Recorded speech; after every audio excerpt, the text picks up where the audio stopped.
সোনা ফোন করেছিস? Video calling এ এক্ষুনি আসছি, এক্ষুনি এক্ষুনি এক্ষুনি। হ্যাঁ হ্যাঁ হ্যাঁ হ্যাঁ। আরে তুমি এখনই হোয়াটসঅ্যাপটা অন করো না, এই তো এখনই অন করো। হাই, কেমন আছো? আর কি করবো, তোমাকেই তো মিস করছিলাম। তোমাকে দেখার জন্য বুকটা আনচান আনচান করছে। এই দেখো বুকের ভেতরটা আনচান আনচান চকচক চকচক চকচক চকচক করছে।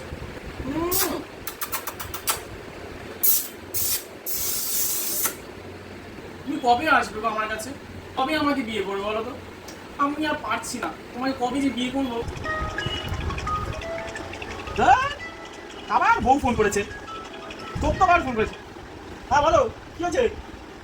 হ্যাঁ, ভিডিও কলিং এ পারবো না আসতে, কাজ করছি, অনেক কাজ করছি। আরে আমি এখন কাজ করছিলাম, এখন ঘুম থেকে উঠিনি আমি। কি বলছো এখন ঘুম থেকে উঠেছি? আমি জানো এতক্ষণ আমি এক্সারসাইজ করলাম। তখন ঠিক আছে, তোমায় আসতে হবে না, তুমি বাপের বাড়ি থাকো, আরাম করো। তুমি তাহলে 2 মাস পরে, 2 মাস না 2 বছর পরে আসো, তোমার অসুবিধা নেই, ঠিক আছে?